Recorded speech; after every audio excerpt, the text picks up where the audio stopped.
नमस्ते दोस्तों, मैं इच्छा फाउंडेशन डी एडिक्शन सेंटर से बात कर रहा हूँ। मेरा नाम है कैलाश भाविस्कर।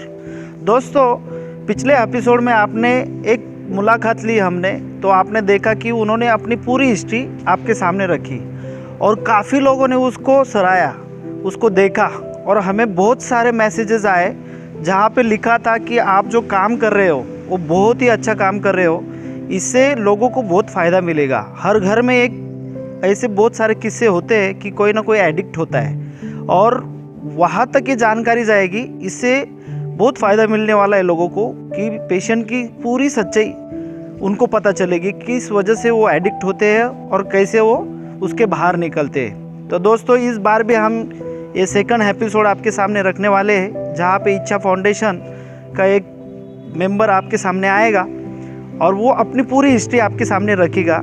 हम चाहते हैं कि ये हर घर तक पहुँचे और उसके कारण कई एडिक्ट इससे एडिक्शन से दूर जाए। इसके लिए यहाँ पे मैं बुलाना चाहता हूँ उस शख्सियत को जिनका नाम है संतोष सर। है संतोष, बैठिए प्लीज़। तो संतोष सर, आप कहाँ के हो? सर, मैं वाराणसी उत्तर प्रदेश का हूँ। अच्छा, वाराणसी से। जी। तो मेरे दिमाग में एक सवाल आता है कि आपके कौन सी उम्र से आप नशे के उस दौर पे गए? सर, उस समय मेरी उम्र 14 या 15 होगी। मैं 7th क्लास में था और मैं शायद 1991 से मैं शराब का सेवन कर रहा हूँ। मैं जब फर्स्ट टाइम ऐसे ही दोस्तों के इसमें ले लिया था।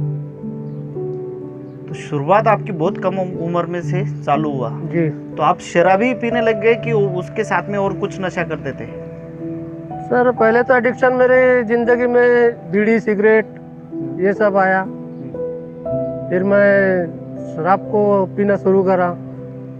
बाकी एडिक्शन बहुत लेट आए, लेकिन मेरा स्टार्टिंग शराब से हुआ है, बड़े नशे में। तो शुरुआत तुम्हारी शराब से स्टार्टिंग हुआ जी। उसके बाद में फिर बीड़ी और अलग अलग प्रकार के नशे तुमने किए। जी। तो शुरुआत में आपको मजा आता था या? ऐसा है सर कि मैं जब फर्स्ट टाइम पिया तो जब मुझे शराब के बारे में जानकारी नहीं थी और मैं जब शराब पिया तो मुझे बहुत मज़ा आया। मेरा कॉन्फिडेंट लेवल बढ़ा, मेरी डेयरिंग बढ़ी, मुझे एंजॉय उसमें आने लगा। तो मैं हर समय इसको कभी कभार उसके लिए लेता था। पहले संडे, फिर हफ्ते में 2-3 बार, ऐसा करके मेरा एडिक्शन धीरे धीरे बढ़ते गए। आपका ये एडिक्शन जो है, जैसे आप करने लगे तो घर पे कितने दिन के बाद मालूम हुआ था और घर वालों का रिएक्शन क्या था? तो घर पे तो सर मेरे बहुत जल्दी मालूम चल गया था, लेकिन मेरे फादर बोलते थे जान दो, बच्चा है, उधर जाएगा, अभी छोटा है, समझ आ जाएगी। अभी मैं उनकी वो बातों को नज़रअंदाज कर देता था। तो ये जो एडिक्शन है आपके शादी के बाद में चालू हुआ कि उससे पहले? नहीं सर, मेरा एडिक्शन शादी के करीब 10-15 साल पहले से चालू था। पहले ही चालू हुआ। जी। तो आपकी शादी के लिए कोई दिक्कत नहीं आई? शादी के लिए सर मेरे 3-4 शादियाँ टूट चुकी थी मेरे एडिक्शन की वजह से।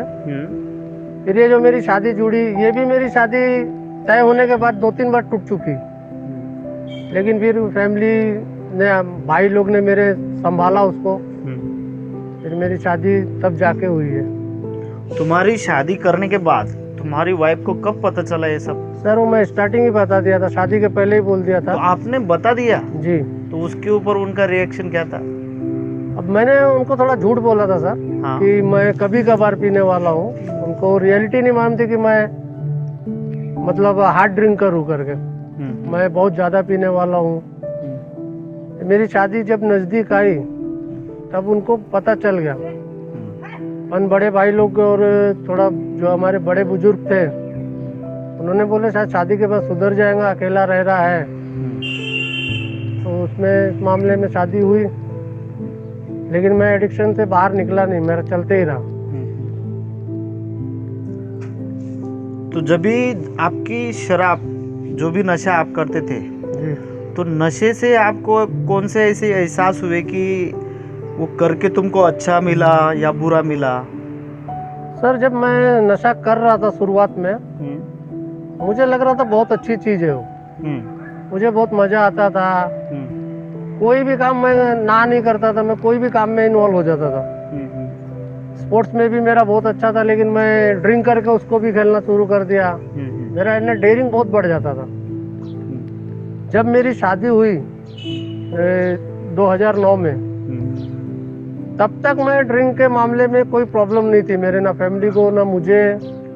लेकिन मैं उसके बाद सर जब से ज़्यादा मेरा होने लगा तो मेरी सोच बहुत बदल जाती है। मेरी हरकतें पागलों जैसी हो जाती है। सामने वाले को मैं कुछ नहीं समझता हूँ। प्लस मैं काम धाम कुछ नहीं करता था। दिन भर नशा करना। मेरे दोस्त ऐसे रहते थे जो रिक्शा चलाने वाले, पैडल रिक्शा चलाने वाले, लेबर, ये सब, उनके बीच में उठना बैठना मैं हाई सोसाइटी छोड़ के उसमें मुझे मजा आता था। मुझे उस समय नहीं सर समझ में आता था कि मैं क्या कर रहा हूँ। मुझे लगता था मैं अपनी जगह पे सही हूँ, लेकिन मुझे कुछ धीरे धीरे ये सब बातें समझने लगी। तो मैं अपने बड़े भाई से बातें शेयर करते रहता था कि मैं पागल हो रहा हूँ, मुझे पागल खाने में डालो, मुझे कुछ मेरा इलाज कराओ। तब इसके बाद मुझे समझ में आया कि एडिक्शन कहाँ तक लेकर आ गया है मुझे। मतलब आपका जो ये दौर रहा है जी, जब आप नशा कर रहे थे, तो उस दरमियान आप काम भी कर रहे थे? सर काम बहुत किया मैंने, लेकिन काम मैंने कोई मन से नहीं किया। कुछ महीने, 1-2 साल, 2 महीने मैं काम करता था और मेरे थॉट्स बदल जाते थे। मैं जब नशा लेता था, मैं ना किसी को कुछ बोलता था ना कुछ, मैं वहां से निकल जाता था। मतलब अधूरा काम छोड़ के आप अधूरा काम में छोड़ के निकल जाता था। अब मुझे मालूम नहीं रहता था मुझे कहाँ जाना है, लेकिन मैं कहीं भी पहुंचा रहता था। मतलब जब मैं इसको लेता हूँ, मेरी सूझबूझ सब खत्म हो जाती थी। तो आपकी नशा आपके ब्रेन तक जाती थी जी, जिसके मतलब कि आपको कुछ समझ में नहीं आता था क्या अच्छी बात है क्या बुरी बात है, इसका फर्क भी आपको नहीं मालूम था। और आपके घर में कितने सदस्य थे पूरे? सर वैसे तो मेरे फैमिली बहुत बड़ी थी। हाँ। लेकिन मेरे फादर जब एक्सपायर हुए 99 में, उसके बाद से मैं समझ लो अधिकतर अकेले ही जिंदगी गुजारा हूँ। 2 भाई है, वो अपना अलग ही जॉब पे है। सिस्टर की मैरिज हो गई थी, तो मैं अकेला। फिर मेरे लिए उन्होंने सब कुछ किया। मतलब हर चीज दिया मुझे, हर सुविधाएं दिए कि आज सुधर जाएगा, कल सुधर जाएगा। एक्चुअल में उनको भी मालूम नहीं था कि मैं किस हद तक दलदल में फंस गया हूँ। अच्छा। उनको लगता था चलो जान दो, अकेला है, एंजॉय कर रहा है, ये कर रहा है। और मुझे भी सर ये समझ में नहीं आया कि मैं कहाँ तक आ गया हूँ इसमें।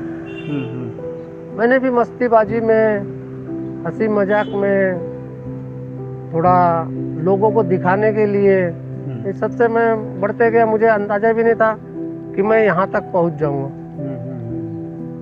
ऐसा कहते हैं कि एक नशेबाज की जिंदगी में जी, कि उसके सब कैरेक्टर डिफेक्ट्स बढ़ जाते हैं, जी, है ना। जैसे ईगो हो गया और उसका बड़प्पन हो गया, उसका स्वभाव ही टोटल चेंज हो जाता है। जो नेचुरल स्वभाव है उससे नशा करने के बाद आदमी का स्वभाव टोटल चेंज हो जाता है। तो फिर उसके अंदर सब दुष्परिणाम आ जाते हैं, जैसे कि चोरी करना, मारपीट करना, झूठ बोलना और गलत लोगों का साथ देना, ये सब कुछ डेवलप होता है। तो उस तरीके का स्वभाव आपका भी डेवलप हुआ होगा? सर ये तो सब मेरे पे जो आपने बोला वो तो था ही, उससे भी ज्यादा था। अच्छा।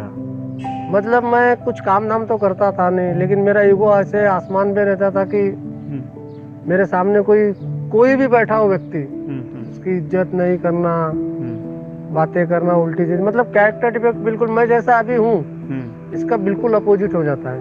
अच्छा। मैं अगर ड्रिंक कर रहा तो संतोष बदल जाएगा, वहाँ कोई दूसरा संतोष आ जाएगा। मेरे साथ ऐसा होता है। अच्छा। और एक क्वेश्चन है कि जैसे आपके पूरे एडिक्शन के दौरान कई लोग देखे हमने जिनकी ज़िंदगी में बहुत सारे प्रॉब्लम्स क्रिएट होते हैं। जैसे नशा अगर वो आदमी कर रहा है तो उसकी बीबी मैके निकल जाना, तो ऐसे आपके साथ में भी हुआ? सर मेरे साथ तो कई बार हुआ है, मुझे तो शायद गिनती भी नहीं मैं कर पाऊंगा। हाँ। मेरा जब भी ऐसा होता था, मैंने झगड़ा किया, मेरी वाइफ सीधा मैके अपने चले जाती थी। उसका भी घर दूर था नहीं। और ये जो झगड़ा होता था वो नशे के कारण होता था? मैं अधिकतर नशे में ही रहता था। अभी तो मुझे तो नहीं लगता था कि मैंने गलती किया, लेकिन जब मैं अभी अच्छी जिंदगी पे चल रहा हूँ राह पे, तो मैं जब वो चीजों को महसूस करता हूँ तो मैं हर जगह मैं ही गलत साबित होता हूँ। अच्छा। ना मैं नशा लेता, ना ये सिचुएशन इतनी दूर तक पहुँचती। क्योंकि सर नशा लेने के बाद फिर वही मैंने बोला ना, जैसे मेरे कैरेक्टर डिफेक्ट बदल जाते थे, फिर मैं ही हूँ, बाकी कोई ना रहे। तो लैंग्वेज मेरी चेंज हो जाती थी, मेरे अंदर एक हिंसक इंसान परिवर्तन में बदल जाता था। कोई भी व्यक्ति सर छोड़ के जाएगा ही ना, मैं क्या कर दूंगा कोई सोच भी नहीं सकता था। अच्छा, इसके दौरान आपके घर वालों ने कितने बार आपको आपका नशा छुड़ाने की कोशिश की होगी? सर नशा तो खैर बहुत बार मेरी कोशिश की है, लेकिन लाइटली लिए थे। जब मैं मेरे भाई को बात करने लगा, बड़े भाई को मेरे, उन्होंने मुझे एक रिहैब के बारे में बताया कि तू ऐसा है कि मेरे से नहीं समझ पाएगा, ये तू वहाँ जाएगा तो समझेगा। मैं आया रिहैब, मैं अपने मन से आया था, पूरी तैयारी करके आया। मुझे बड़ी खुशी थी कि मैं रिहैब जा रहा हूँ। मैंने सोचा था कोई चमत्कार हो जाएगा वहाँ, अपने आप से मैं छूट जाऊंगा या कुछ ऐसी मेडिसिन मुझे मिलेगी। मैं वहाँ आया, मुझे जानकारियाँ सब मिली और मैंने मन से लिया। लेकिन जो बोलते हैं हमारे प्रोग्राम स्वीकार का है ना सर, मैंने उसको अंदर से स्वीकार नहीं किया था। अच्छा। और मैंने वहाँ से भाग भी गया फर्स्ट टाइम। तो जो मैंने स्वीकार नहीं किया था वही मेरे साथ में घटना घटी। मुझे प्रोग्राम के बारे में सब कुछ मालूम था, मैं लेता भी अच्छे से था, लेकिन मुझे लगने लगा था कि मुझे सजा जैसे दे दी है घर वालों ने। मैं इस तरीके से रिहैब को लेने लगा था। अच्छा। तो मैं उस समय मैं सोबर नहीं रह पाया, मैं जल्दी स्लिप हो गया और रिलैप्स होके फिर मुझे भटकना पड़ रहा था इधर उधर। मतलब आपका एक रिहैब हुआ था पहले? जी। और वो कितने दिन का था? सर वो भी करीब मुझे 3.5 महीने 4 महीने हुए थे मुझे। और उसके दौरान जब तुम्हारा ट्रीटमेंट चल रहा था तो उसके दौरान रिहैब के अंदर जी। ऐसी कौन सी बातें वहाँ पे सिखाई जाती थी जिसके कारण अपन नशे से दूर रहते हैं? सर जैसे तो पहले अपने अंदर में ईमानदारी, पहले डिसीज को स्वीकार करना है कि ये मैं नहीं नशा ले सकता हूँ, मेरे लिए नशा नहीं बना है। हम वो उस व्यक्ति है 100 में से 10-12 जो कि ये हमारे लिए नहीं बना है। अगर हम पहला घूंट लेते हैं तो हम फिर वही वापस दुनिया में वापस आ जाएंगे, जहाँ से हम फिर नए तरीके से शुरुआत करना चाह रहे हैं। लेकिन हमने पहला घूंट लिया तो हम वही पीछे चले जाएंगे जहाँ से हम उठ रहे हैं। लेकिन मैंने इस सब चीज़ों को लिया, लेकिन मैं मतलब ना एक एडिक्ट का माइंड जो होता है, मैं थोड़ा अपने आप को थोड़ा शाना भी बन रहा था कि मैं एक चमत्कार करके दिखाता हूँ कि मैं सोशल ड्रिंकर बन के दिखाता हूँ। अच्छा। लेकिन सर हुआ नहीं। एक बार का एडिक्ट मरते दम का एडिक्ट, ऐसा बोला जाता है कि एक बार तुम एक नशेबाज बन गए, वापस से तुम सोशल ड्रिंकर नहीं कर सकते हो, बन नहीं सकते हो। जी सर। थोड़ी थोड़ी पी नहीं सकते हो। नहीं ले। तो ये बात तुम्हें पहले रिहैब के दौरान पता नहीं थी? सर मालूम तो थी, लेकिन मैंने बोला ना मैं एडिक्ट था ना, मेरे माइंड से तो पूरी तरीके से निकली नहीं थी वो। प्लस मैंने मन से स्वीकार नहीं किया था, तो मैं चमत्कार के तौर पे करने को चले गया। अच्छा। कि मैं रिहैब को गलत साबित करके दिखाऊंगा। वो चक्कर में मैं ही गलत साबित हो गया। तो एक क्वेश्चन अभी आता है कि जैसे तुम रिहैब से भागे जी, उसके दौरान ना तुम्हारे पास पैसे रहते थे, जी, मतलब जेब में पैसा नहीं था, कुछ नहीं था, तो इतना दूर आज तुम नासिक के अंदर बैठे हो, महाराष्ट्र में नासिक आता है जी। और यहाँ से तुम कितना दूर गए? तुम्हारा गांव कौन सा है? वाराणसी, उत्तर वाराणसी। इतना किलोमीटर का सफर तुमने कैसे तय किया?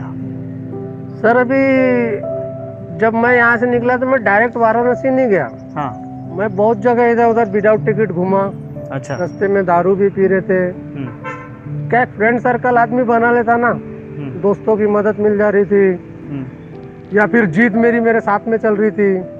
मतलब मैं भूखा प्यासा, मुझे सिर्फ शराब से मतलब थी, क्योंकि मैं जब लेता हूँ तो मुझे ये सब खाने का ना धुंध रहता है ना सोने उठने का, पीने से मतलब। मैं ऐसा करते करते मैं अपनी मंजिल तक कैसे भी पहुँच गया। जो दशा में पहुँचा हो, मेरे घर वाले देख के हैरान हो गए मुझे कि चलो जिंदा सही सलामत आ गया। उसके बाद सर फिर मैंने ब्रेक मारा था दारू को अपने से। लेकिन मेरा प्रॉब्लम ऐसा था कि मैं, जैसा बोलते हैं ना हमारे रिहैब में बोलते हैं कि ये मतलब प्रोग्राम जो हमारे खुद के लिए है, ना कि हमारी फैमिली इसको अमल करेगी। वही हुआ मेरे साथ। मैंने फैमिली को बार बार बोला मैं अकेला कहीं रहना नहीं चाहता हूँ, नहीं तो मैं फिर नशे की ओर चला जाऊंगा। पर उन्होंने भी मेरी कुछ बातें नहीं समझा, मुझे अपने से फिर दूर कर दिया। कल्याण में मैं था, मुंबई में 2-3 महीने सोबर रहा, फिर मैंने चालू कर दिया। फिर मैं जो चालू हुआ हूँ, अभी मुझे 2 साल हो रहे सर, मैंने इसको ब्रेक मारा हूँ। नहीं तो मैं कंटिन्यू में था, एक आधी महीना 15 दिन छोड़ना, फिर चालू हो जाना, ऐसा चल रहा था। अच्छा, तो आप कैसे भी करके बहुत बेकार हालत में आप घर पे पहुंचे। नशा करते समय ऐसा नशे में तुम डूब गए पूरी तरह से। उसके दौरान बहुत सारे रिलेशन जो नज़दीकी होते, जो अपने को चाहने वाले होते, तो वो पूरे रिलेशन खराब हो जाते। तो आपके भी ऐसे बहुत सारे रिलेशन खराब हो गए? सर मेरे तो टोटल रिलेशन खराब हो गए। पहले जैसा भरोसा किसी का नहीं रहा, किसी का भरोसा नहीं रहा, प्लस वो बातें नहीं रही जो मैं करता था, और वो लोग घर वाले नजरअंदाज कर देते थे। क्योंकि दिन पे दिन मैं इसको समझा नहीं था कि एडिक्शन मुझे कहाँ लेके जा रहा है। मेरी हरकतें दिन ब दिन बढ़ने लगी। मैं इस तरीके से हो गया कि मैं ना बीवी बच्चे, मुझे शादी करके दिए बच्चे, सब मेरे घर वाले खर्चा मेरा उठाने को रेडी थे। लेकिन मैं वो भी चीज़ को नहीं समझ पाया, मैं एडिक्शन में क्या करता था क्या नहीं। आज मेरी डिवोर्स तक के बात चले गई थी, शादी के बाद। ये मतलब हमारे 10 साल की ज़िंदगी में डिवोर्स तक बात गई। फिर धीरे धीरे वो भी हैंडल होता था, या तो मैं कभी कंप्रोमाइज़ करता था, 7-8 दिन 10 दिन चलता था, फिर वही मेरा नशा। क्योंकि मैं ड्रिंकर ही नहीं था। मैं जैसे शराब छोड़ता तो मैं गांजा, भांग, मल्टी एडिक्शन जी, ये मैं सब करने लगता था। नशा तो नशा है सर, कहीं ना कहीं आड़े आ जाता था। तो जब भी मैंने देखा कि मैं शराब के बारे में तो जान गया, लेकिन जिंदगी जीने के बारे में नहीं समझ पाया मैं। अच्छा, तो फिर मुझे सेकंड टाइम फिर घर वालों ने डाला, वापस से एक रियाब हुआ? जी। अच्छा, तो वापस से जो रियाब हुआ वो कितने दिन का था तुम्हारा? सर वो तो मेरा काफ़ी लंबा था, लेकिन काफ़ी लंबा, कुछ सिचुएशन भी ऐसी थी। अभी लॉकडाउन का समय चल रहा था। हाँ। मैं दूर से था एक तो, प्लस फैमिली से मैं कुछ बोलने लायक नहीं था। मैंने कोई ऐसे काम नहीं किए थे कि मैं जो बोलूं। और फैमिली मेरी ज़िंदगी बचाने के लिए मुझे वहाँ डाली थी। अच्छा। कि बाहर रहेगा तो मर जाएगा वो। क्योंकि मेरे पास ना कोई रास्ता नहीं था सर, ना मेरे पास वाइफ थी, ना बहन जीजा के यहाँ मैं रह सकता था, ना भाइयों के पास मैं रह सकता था। मेरे पास रहने का कोई ऑप्शन था नहीं। उन्होंने बोले दर बदर पी लेगा तो पागल हो जाएगा, कहीं मरूर जाएगा तो पता भी नहीं लगेगा। तो मुझे फिर मेरा पिकअप करवा दिया उन्होंने, तो वापस से उन्होंने रिहाब भेज दिया। तो ये आपके अंदर जो नशे से दूर रहने का एक उम्मीद का किरण जागृत हुआ? जी सर। तो वो सेकंड रिहाब में हुआ? अभी सर रियल बोले तो मुझे आप ही मिले करके मैं एक्चुअल में सुधरने की वो कर रहा हूँ। जो कैलाश भाविस्कर जो नाम मैंने सुना, मैंने देखा, मैंने कई एडिक्टों को उनको बदलते हुए देखा। और सर एक एडिक्ट ये चाहता है ना, आदमी उस पर विश्वास करे, जो आपका विश्वास हमारे ऊपर रहता है। आपने हमारा नशे से ही नहीं, हमको जीने का तौर तरीका सिखाना शुरू किया। हम उस तौर तरीके से आज जी रहे हैं, हमको बड़ी खुशी हो रही है कि ये भी एक ज़िंदगी है करके। आज महसूस हो रहा सर कि बहुत अच्छी लाइफ जी रहा, हमने शुरुआत कर दिया है। तो मतलब आप सेकंड रिहाब में जैसे किया आपने, उसके बाद में आप मैं तो आपको काफ़ी दिन से जानता हूँ, है ना? पहला रिहाब, सेकंड रिहाब, फिर उसके बाद में मेरे अभी तुम इच्छा फाउंडेशन के एक कर्मचारी हो जी सर। यहाँ पे तुम लेक्चर भी ले रहे हो जी, बाकी का काम भी कर रहे हो, सब कुछ देख रहे हो, और तुम्हारे हाथ के नीचे अभी बहुत सारे पेशेंट है, उनको भी तुम गाइडेंस करते हो। 24 घंटा तुम रिहाब के लिए दे रहे हो। यही बात है जो आपको सोबर रख रही है जी सर, है, और जीने की एक नई उम्मीद तुम्हारे अंदर जागृत कर रही है। तो कहने का मतलब क्या था कि जो आपकी ज़िंदगी रही है इतने खतरनाक तरीके से गुजरी है नशे के दौरान, और नशे के लिए तुमने क्या क्या किया सब तुमने अभी बताया। एक जगह वो थी जहाँ पे तुम्हारे सब लोग थे, भरोसे वाले थे, रिलेशन वाले थे, काम था, तुम्हारे मन की सब बातें होती थी, वो माहौल में आप सोबर नहीं रह पाए, जी मतलब बिगड़ने का काम वहाँ से ही शुरुआत जी हुआ सर। आपका। और आज एक दिन है जहाँ पे आपको मैं हैंडल कर रहा हूँ सब लोगों को, जी और यही माहौल के अंदर आप सोबर रह के अपनी अच्छी जिंदगी जी रहे जीने हो। की हम शुरुआत कर चुके हैं सर। हाँ, और आपके जो बिगड़े हुए थे रिलेशन वो भी अभी नजदीक आ रहे होंगे नजदीक आ रहे शायद। हैं। तो आपकी बातें होती है पूरे फैमिली से? सर अभी तो मेरे रोज ही मेरे बच्चों फैमिली से बातें होती थी। जो फैमिली मुझसे दूर भागती थी आज मुझे बार बार अरे कम से कम बच्चों को देखने आओ करके, मतलब इमोशनली। पर हमारा प्रोग्राम इमोशन पे कंट्रोल करना है सर। मैं रुका हुआ हूँ कि उसका भी वक्त आएगा, मिलेंगे। जाहिर सी बात है, अपने बच्चे बीबी है तो मिलेंगे। पर मैं पूरी तरीके से अपनी गलतियों को समझ लूंगा तो मैं सर वो दोबारा दोहराने की कोशिश नहीं करूंगा ना। इसकी वजह से मैं समय और देना चाह रहा हूँ यहाँ पर। तो आपकी अगली ज़िंदगी के लिए तो हम तो यही आशा करते हैं कि बहुत अच्छे से गुजरे, और सभी रिलेशन जो भी आपसे दूर गए जी सर। वो सब जुड़े, और आपके चाहने वाले लोग बहुत ही आपके नज़दीक आए। तो यही हमारी आशा रहेगी। दूसरा यही क्वेश्चन है कि अभी हम ये प्रोग्राम चला रहे जी हैं सर। जिसका नाम है सच का सामना, इच्छा फाउंडेशन की तरफ से। तो समाज के अंदर बहुत सारे लोग हैं जो नशा कर रहे हैं। जी कई फैमिलीज को ये पता नहीं है कि इसका इलाज होता है। जी वो ऐसे ही घूमते रहते हैं कि किसी बाबा का एड्रेस दे दिया है, बाबा के पास गए, उसके बाद कोई हॉस्पिटल का एड्रेस दे दिया, मेडिसिन खिलाया। ऐसे बहुत सारे अलग अलग प्रकार का उपचार लोग बताते हैं, जहाँ का उपचार लोग बताते हैं वहाँ पे वो फैमिली उसको लेके जाती है। लेकिन आपको एक क्वेश्चन यही पूछूंगा कि आपके ऊपर भी बहुत सारे अलग अलग प्रकार किए होंगे, जी जादू सर, टोना जी, किया जी, होगा, जी। बाबा किया होगा। लास्ट में आप क्या सोचते हैं इसके बारे में कि आपको सोबरिटी कैसे मिली? सर मेरे पिताजी और मेरी माँ के टाइम से ही मेरे ऊपर ये बहुत कुछ चल रहा है। तांत्रिक विद्याएं हुई मेरे ऊपर, बड़े बड़े पंडित ज्योतिषों को दिखाया गया, बहुत सारे मेरे राशि के इसमें दिखाए, मुझे ताबीज बांधा गया, मुझे मेडिसिन के लिए कई जगह बताया गया, लेकिन वो सबसे कोई फायदा नहीं हुआ सर। ये जो चीजें हैं, मैं इस चीज को मानने लगा कि ये एक्चुअल में इसको ये पहले आदमी जाने कि मैं इससे कैसे पार आ सकता हूँ। क्योंकि ये हम सब समझते हैं कि मैं छोड़ दूंगा, ये मेरे ऊपर है, मेरा विल पावर है, मैं इसको कभी भी कर सकता हूँ। वो गलत चीज़ है, क्योंकि ये सोच मेरी भी थी। लेकिन मैंने जब इसको रियाब के अंदर आके इसको समझा, जब वहाँ आप जैसे काउंसलर मिले मुझे, तब उन्होंने एक बारीकी समझाया इसके बारे में। तब मैं इसको जाना कि ये किसी चीज़ के वो नहीं है। इसके लिए हमको एक नियम बनाना पड़ेगा, हमारे जीने का रास्ते को बदलना पड़ेगा, हमें सही ट्रैक पे चलना पड़ेगा सर।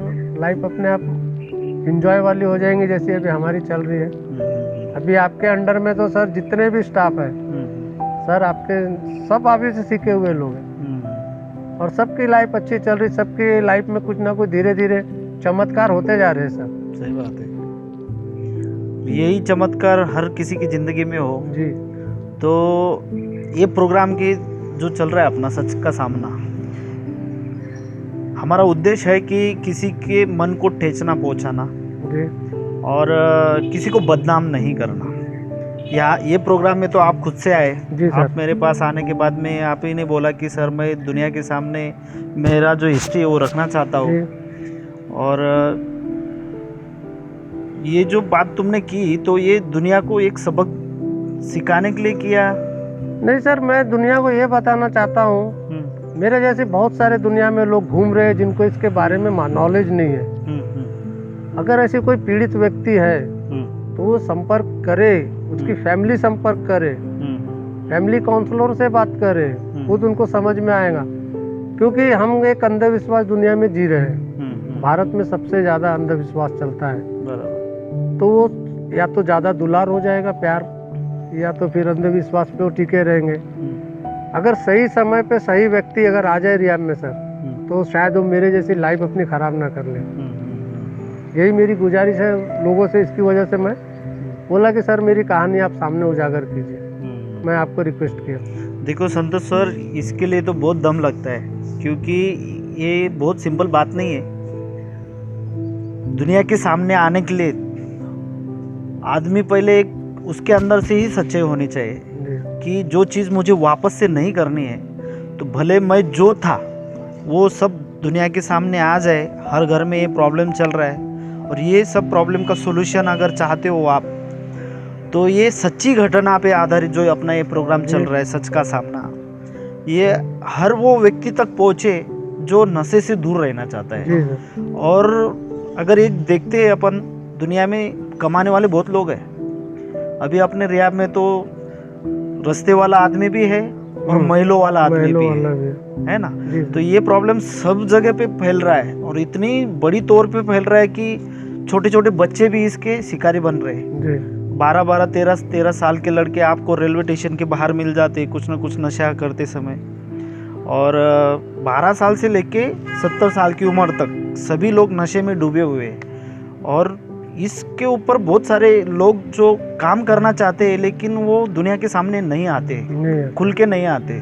जैसे बाकी की बीमारी अगर ले लो, कैंसर हुआ, टीबी हुई और कुछ अलग प्रकार की बीमारी रही, तो दुनिया से लोग खुल के कहते कि हाँ बाबा मुझे डायबिटीज़ है, हाँ मुझे टीबी का बीमारी है, सब बोलते हैं। लेकिन एक नशेबाज आदमी एक नशे की बीमारी को कभी दुनिया के सामने नहीं लाना चाहता है, मुंह छुपाता है। तो हमारा यही उद्देश्य है कि ये सभी घरों तक पहुँचे। जिन लोगों को उपचार नहीं मिला होगा वो लोग ये प्रोग्राम देख के जागरूक हो, उनके रिलेटिव जागरूक हो और वो अपने बंदे को सुधारने की एक कोशिश करे। हर वे इंसान सुधरता है, तुम्हारी कोशिश होना ज़रूरी होती है। जी सर। अगर तुम्हारे पीछे कोई कोशिश नहीं करता तो तुम भी नहीं सुधरते सुधरते। आज भगवान की मर्जी से, तुम्हारे रिलेटिव्स की मर्जी से, सभी की इच्छाओं से आज तुम 2 साल से नशे से दूर नशे है। से दूर होकर। और ये 2 साल के दरमियान तुमको जो ज़िंदगी मिली होगी वो निश्चित ही नशा करते समय जो नहीं मिली वो अब बिना नशे की तुमको मिल रही होगी। सर उससे तो काफ़ी फर्क है ना। मेरा दिमाग जो बातें सोचता था, मैं ज़्यादातर नेगेटिव चीज़ों की तरफ आकर्षित रहता था, अभी मेरा दिमाग काम करने लगा सर। जैसे मैं वो पहले वाला संतोष वापस आ रहा, जो मेरे घर वाले जैसा मुझे चाहते थे। वो मुझे हमेशा बोलते थे तेरे पास इतना माइंड है, पढ़ा नहीं तो क्या हुआ, माइंड को सही रास्ते पे लगा, देख तेरे को सक्सेस अपने आप मिलेगी। तो आज वो सब बातें मुझे याद आती है, यार वो लोग सही बोलते थे।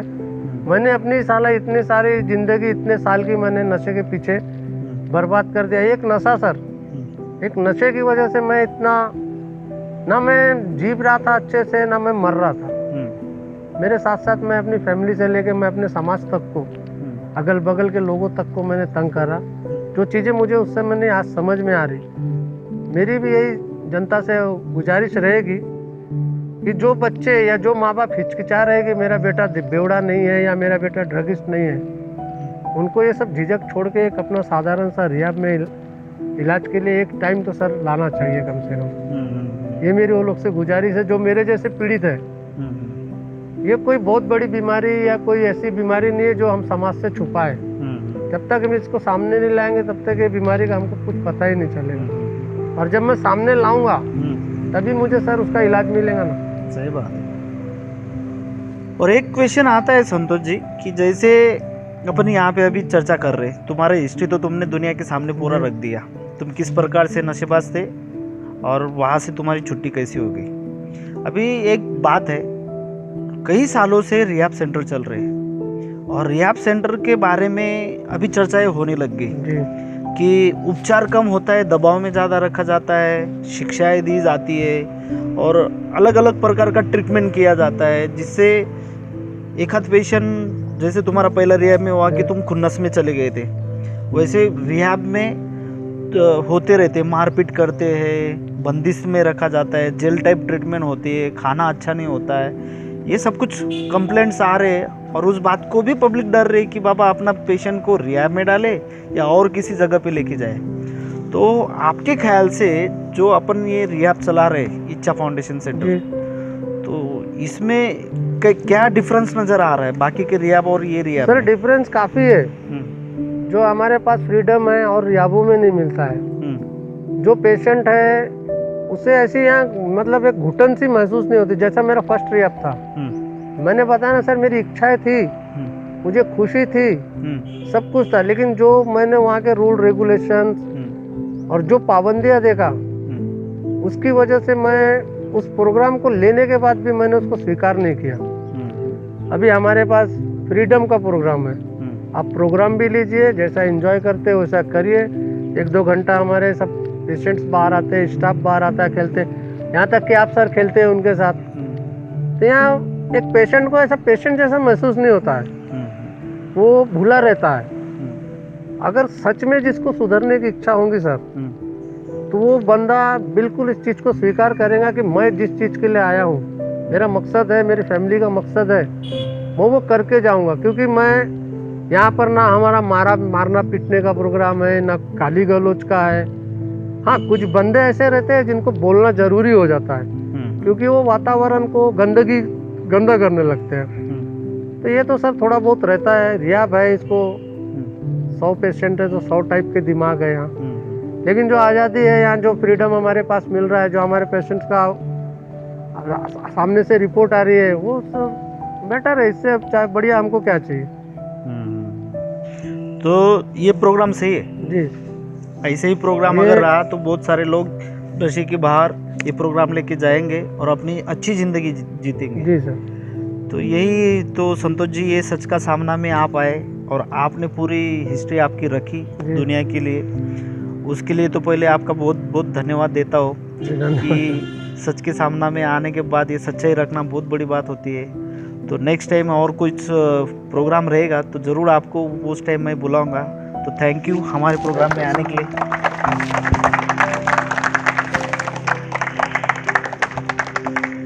आपने जो ये सच्चाई देखी, सच का सामना, और संतोष जी यहाँ पे आके अपनी जो सच्चाई बता रहे थे लाइफ की, किस प्रकार से वो नशे के अंदर डूबे और नशे के बाहर किस प्रकार से वो आए।